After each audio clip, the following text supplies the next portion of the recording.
Hey everyone, alright, so we're back. Welcome to my garage. This is my turbo Miata.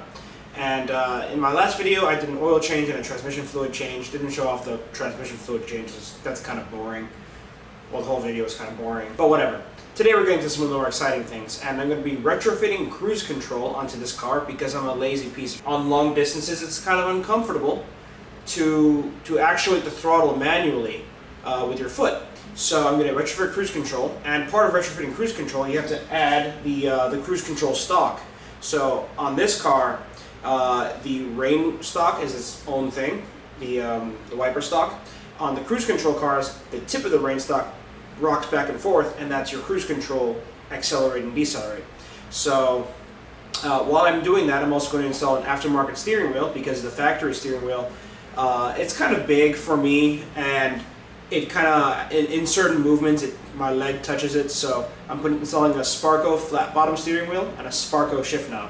So let's get to that. This is actually the first time that I'm opening this this box. So I received this a couple of days ago. All right. We got a box. We got a manual which says a bunch of warning things. Sparco horn. Here it is. So if I ordered the right one, it's got, here we go, flat bottom. Hey, look at that. Skirt. Skirt. Pretty thick steering wheel. It's a little bit smaller than stock. And I've also got an energy quick release, so it'll make it a little bit easier getting in and out of the car. Alright, so first thing I'm going to do, here's the new stock module setup. And it's getting grease all over me. So here's your light controls. And here are your wiper controls. And here it adds the resume and set functions for the cruise control. So I'm going to go ahead and start removing the steering wheel. I'm going to pick you guys up. Oh, okay. Where can I put you guys? Well, first things first, you got to remove the batteries. So I'm going to go ahead and sit you guys somewhere over here. All right, so let's get started. My fro covers the light, so I can't see the battery. Huh. That's better. It's because there's an airbag on the steering wheel, and you don't want that airbag to go off in your face. That would kind of hurt. Battery's disconnected, and I'm probably going to have to change all of my radio stations all over again. Alright, so I've never done this before on the Miata. I've done this before on the E36, but first thing to do is remove the airbag. So there's these two small covers here that you pop off. You just kind of feel around for it. Usually there's some holes or something. So I think it's just these two, and it feels like there's a 10 bolt there, so I get a socket. You know, I tell you, the Miata has to be one of the simplest cars that I've ever worked on. Like, why can't every car be like this? Just simple.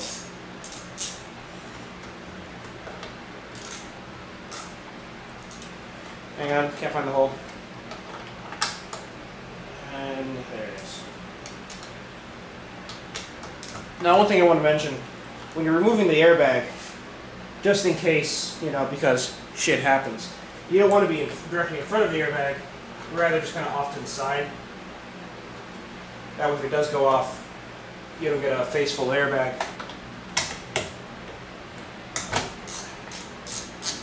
Alright, so if I did this correctly, a little more loosening. This correctly, should just be able to lift it right out. And then there's the connector there. And that's it. Alright. I'm now holding an explosive device in my hand. Very dangerous. Okay, so now that that's off, let's get the steering wheel nut off. So, I'm a big fan of power tools, because why do manual labor when, oh, that's the wrong size. That's right, 21. Why do manual labor when you can have a machine do it for you?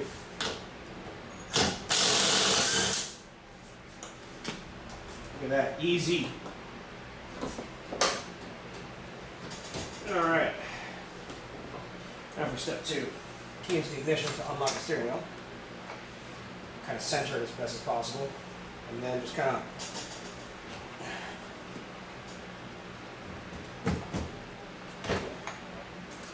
boom, easy. Look at that. All right, so now I need to remove the clock spring. One is for the horn, one is for the steering, the airbag. So in order to do that, I gotta remove this around. So I feel here for it. I think it's a Phillips. I think I'm gonna need a Phillips screwdriver. I swear Phillips screwdrivers around here are like with 10mm sockets. Like you just, I can never find them. They always disappear. Should just be able to put it down. Okay. One side. And there's the other side. And there's a little microphone attachment there. I'm just gonna set that aside.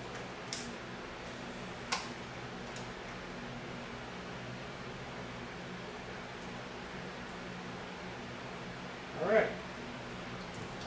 Just kind of comes forward. Screws out.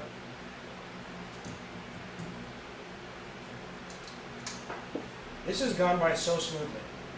If this were my 240, it'd be a huge pain in the ass. I just realized that you guys can't really see what I'm doing, so enjoy my back, my fro. My garage is quite small, so it's a bit difficult to get good camera placement. Well, that makes things a little easier. And there's a zip tie that holds everything together. Alright. So now I should be able to just sneak this out.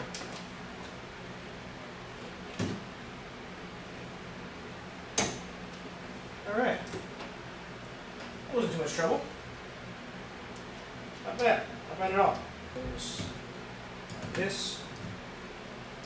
We inspect around. Nothing we can mess with here.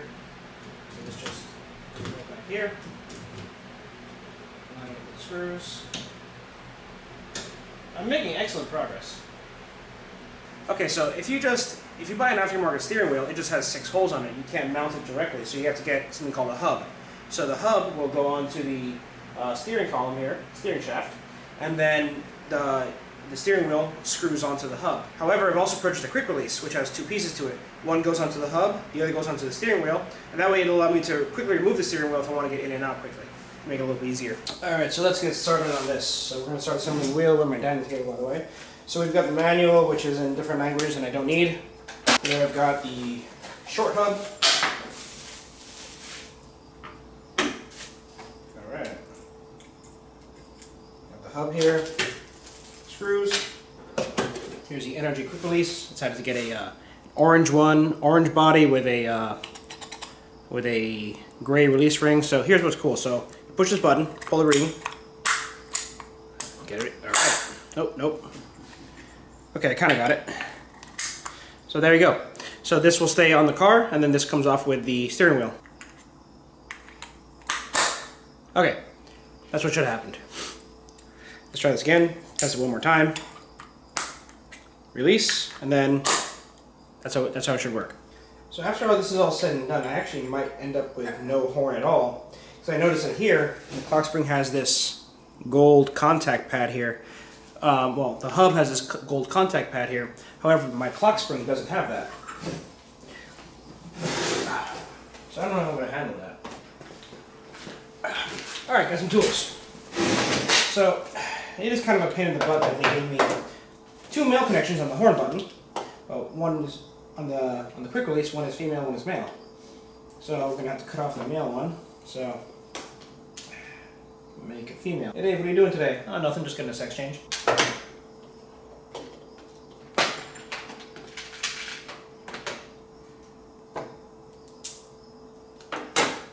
Alright. Test tug. Very good. And we are solid. Man, this is always such a pain in the butt, right?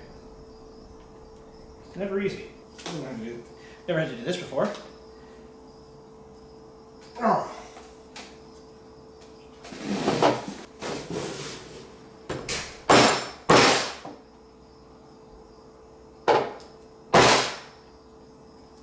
That worked. Oh. Okay. That wasn't so bad. Now, the reason why I'm screwing up like this is because, well, I haven't done this in a long time.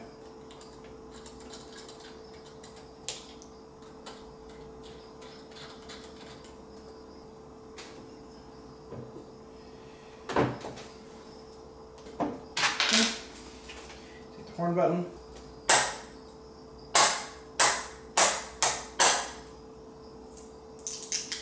Yeah. Alright. Now for the hard part, let's get this perfectly horizontal. Now that the steering wheel is all put together, let's head back to the car and put the hub on.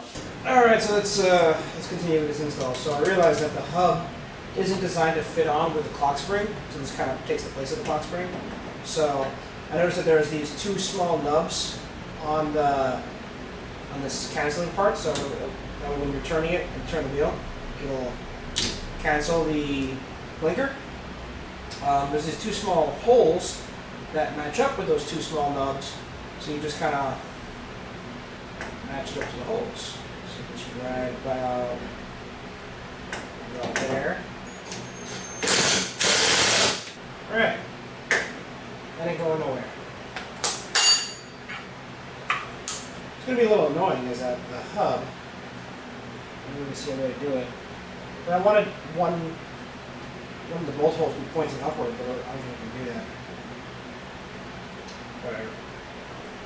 So before I commit to this, I'm just going to do a test fit. Make sure that the wheel is going to sit straight, and it's not.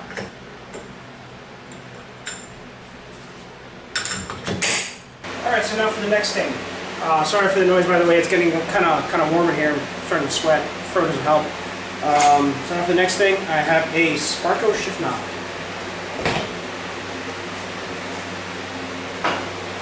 And it's beautiful leather. Look at that. That's good. That's a nice looking shift knob.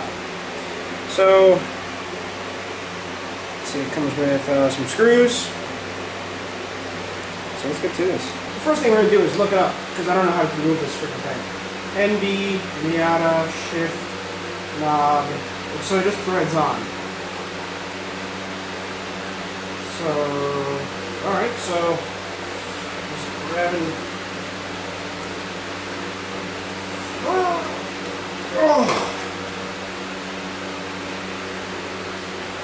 Hold on, I got an idea. See, kids, this is called work smarter, not harder. Damage it. Lock pliers.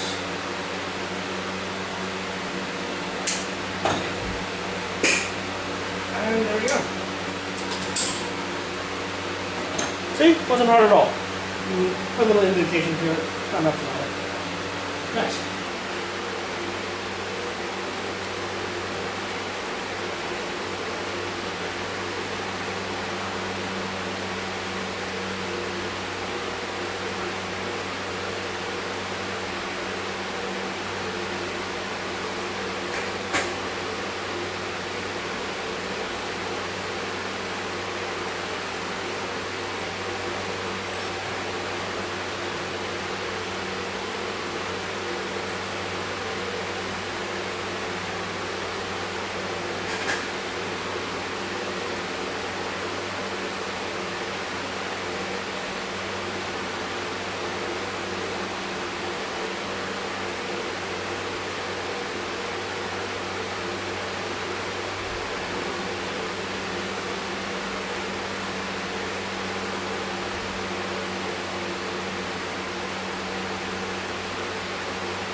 Alright, so that's how you do it.